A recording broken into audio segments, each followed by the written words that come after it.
Kenapa tiba-tiba Indonesia ikut di dalam pengutukan bahwa Hamas ini memang kurang ajar, memang kejam. Padahal tapi semua berita-berita tadi kan Indonesia mengutuki Israel belain Hamas ya. Ya ini ceritanya Hamas bukan Palestina. Tiba-tiba Indonesia ngutukin Hamas ya kemarin ya bersama dengan 22 negara lainnya. Tiba-tiba saja kalau kita melihat deklarasi ya deklarasi 22 negara, deklarasi New York kemarin ya. Indonesia termasuk saudara tanda tangan. Kacau sekali nih Indonesia ini ya. Akhirnya ikut mengkondem Hamas. Akhirnya saudara ya, at last, kalau Arab sudah lama, Arab itu sudah lama mengkondem Hamas saudara ya.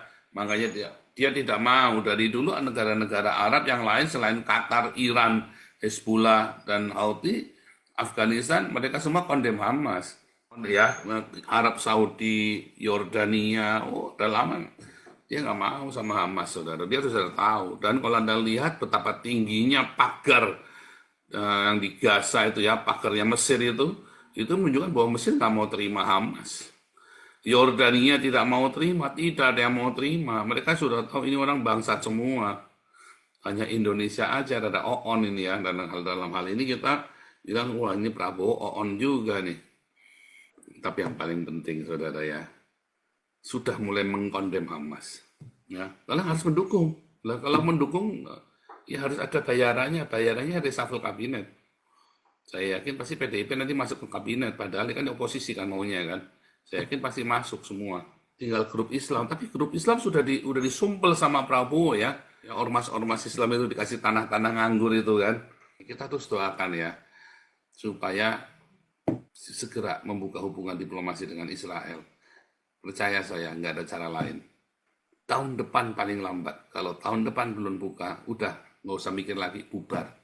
Mendingan cepet-cepet kabur dari Indonesia. Selesai, kamu cepet-cepet kirim. Ya sesuai dengan nasihat saya kemarin. Anda siap-siapkan semua rekening-rekening itu pasti nanti akan ras, saudara. Ya, simpan dalam emas sudah. Karena kacau. Dolar juga lagi kacau nih dolar ya. Jadi simpan dalam rupa emas sudah aman. Emasnya juga belinya jangan emas-emas yang beli yang aneh-aneh, beli di tempat yang resmi yang benar.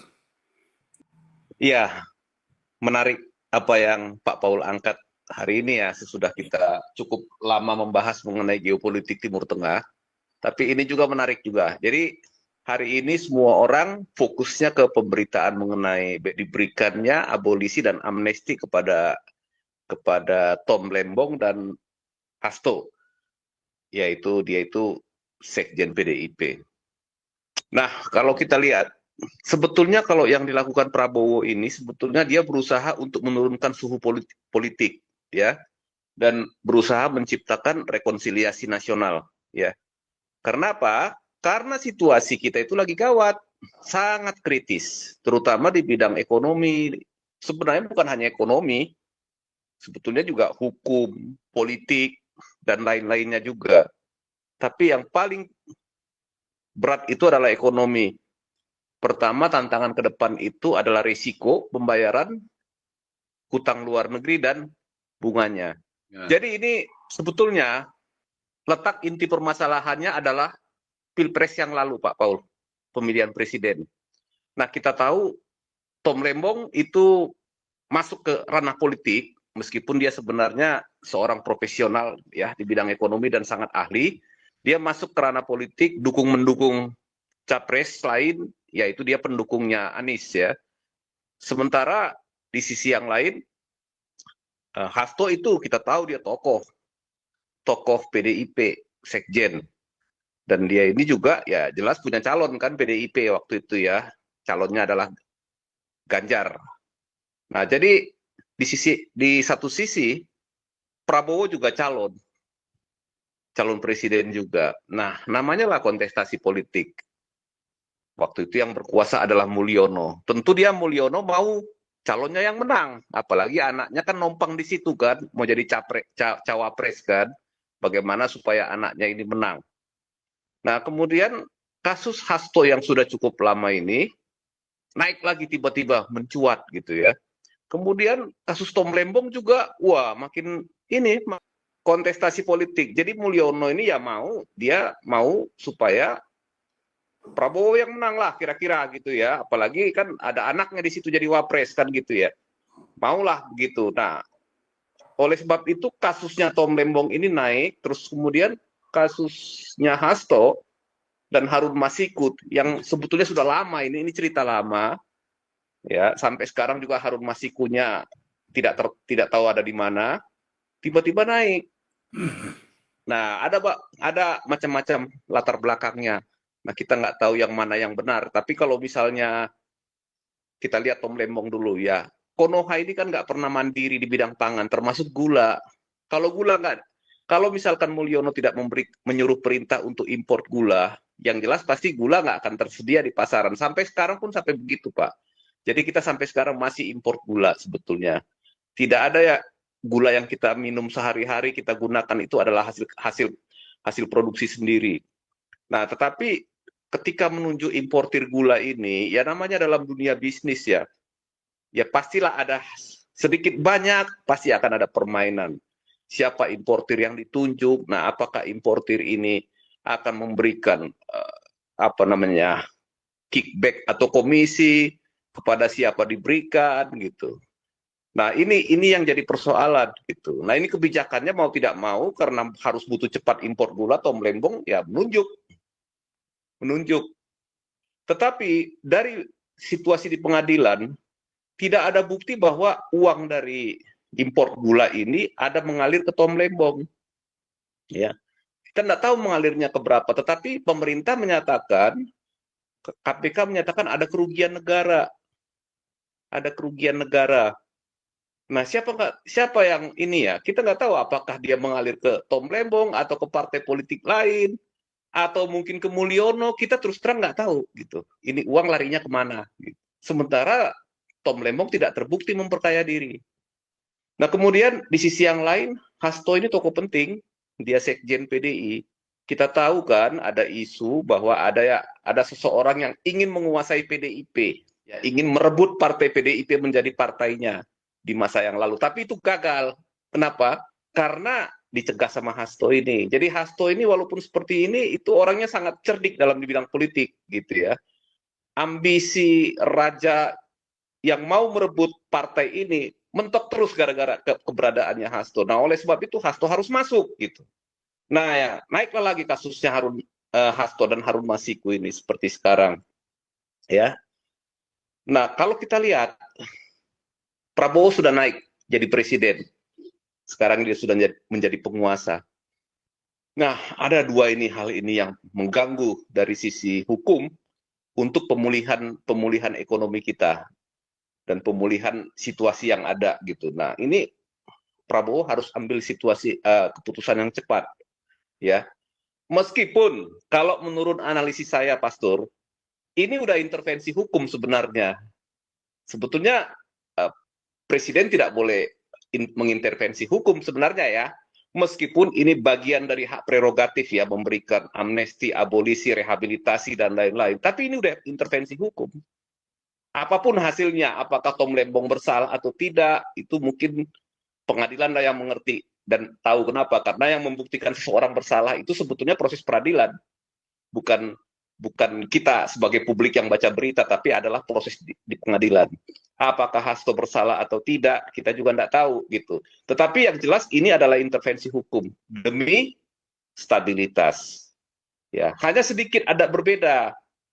Kalau sama Tom Lembong itu abolisi, ya dihentikan ini penyelidikannya oleh negara. Kalau untuk Hasto sudah dinyatakan bersalah, sudah divonis amnesti pengampunan. Kalau tadinya Hasto kan masih mau banding. Cuman persoalannya kalau dia banding, apakah hukumannya akan makin meningkat atau malah jadi bisa bebas. Nah, ini persoalannya. Jadi ini sekarang tekanan kepada Pak Prabowo ini dari dua sisi. Pertama, dari masyarakat Indonesia untuk kasusnya Tom Lembong. Kenapa? Saya bilang ini dari masyarakat. Karena tidak ditemukan bukti bahwa Tom Lembong bersalah gitu. Nah, kasus yang kedua ini ya dari partai politik, dari PDIP kalau untuk kasus Hasto ini. Nah, jadi ada dua sisi yang ya kita oke lah, kita mungkin banyak yang senang juga atas bebasnya dua orang ini. Tetapi masing-masing case by case atau kasus demi kasus sebenarnya alasannya berbeda-beda. Dan kedua hal ini adalah intervensi hukum. Nah, itu dia Pak Paul. Jadi ya memang inilah namanya keputusan yang indah tapi pahit Pak Paul gitu ya. Keputusan sepertinya indah di mata publik, tetapi pahit dari sisi penegakan hukum. Ya, artinya pemerintah melakukan intervensi gitu ya. Terlepas itu divonis bersalah atau tidak, Tom Lembong kan belum. Yang ini kan sudah dihukum 4,5 tahun ya atau berapa tahun gitu ya. Dan masih banding, Tom Lembong tidak kan gitu. Nah, kedepannya ini ya kita lihatlah apakah ini akan memperbaiki kinerja pemerintah di masa yang akan datang apa tidak. Tapi yang jelas kalau kita lihat situasinya waktu itu ya pada saat itu pengambil keputusan tertinggi adalah Mulyono ya. Pengambil keputusan tertinggi adalah Mulyono. Mulyono membuat keputusan ya yang dalam tanda petik dianggap orang sebagai kriminalisasi terhadap Tom Lembong dan Hasto, terlepas itu layak untuk dikriminalkan atau tidak, itu kita ya ini ya tidak campur lah istilahnya ya. Tapi yang jelas ya sekarang apa yang dilakukan oleh Mulyono itu terbukti kalau dari kondisi yang sekarang ini salah. Tetapi apakah itu penting lagi dibahas sekarang? Ya nggak penting. Kenapa? Karena presiden sudah terpilih. Ya, siapa? Ya Pak Prabowo dan anaknya Mulyono sendiri, kan gitu kan? Apakah ini masih relevan? Ya sudah nggak relevan lagi sebenarnya bagi publik. Nah, apakah ini menunjukkan perpecahan antara geng Solo dan Mulyono dengan presiden? Ya belum tentu juga, ya enggak juga. Kenapa? Ya kalaupun memang ini dianulir oleh Prabowo, ya enggak masalah juga. Kenapa? Karena tujuan politik dari kedua kelompok ini, kelompoknya Prabowo dan geng Solo ini sudah tercapai. Nah, itulah kira-kira sekarang ini ya kalau kita mau menganalisis politiknya. Saya nggak bicara dari sisi hukum itu biar pakar hukum yang bicara. Tetapi suka atau tidak suka di Konoha ini, bahwa yang menjadi panglima itu bukanlah hukum tapi politik, ya. Nah kita lihat saja begitu Hasto ini akhirnya diberikan amnesti, yang terjadi adalah apa? Megawati berkata bahwa kita akan mendukung kebijakan pemerintah. Ya dibeli sudah selesai gitu. Jadi nggak ada oposisi lagi, sudah nggak ada oposisi. Nah ini yang saya khawatir. Sistem demokrasi ini memang harus ada dua tiang. Harus ada pemerintah, ada oposisi. Di Israel aja ada pemerintah, ada oposisi. Jangan dikira Netanyahu nggak punya oposisi yang kuat itu. Wow, oposisinya sangat keras terhadap Netanyahu gitu. Tapi kalau di Konoha nggak ada oposisi kalau melihat situasi seperti ini. Paling tinggal PKS. Tapi PKS juga bukan oposisi itu namanya gitu. Jadi pemerintahan di Konoha itu nanti cenderung akan menjadi pemerintahan yang tidak ada pihak yang bisa mengkontrol, mengendalikan. Mau tanah Anda diambil, nggak bisa kita ngomong apa-apa. Mau rekening Anda diambil, kita nggak bisa ngomong apa-apa. Ya, ya macam-macam ini nanti nih. Semua kegiatan olahraga mau dipajakin, nggak bisa apa-apa. Karena apa? Sudah nggak ada jalan lain untuk membayar hutang ini semua yang dibuat oleh Mulyono di zamannya. Oke Pak Paul, itu dulu kira-kira.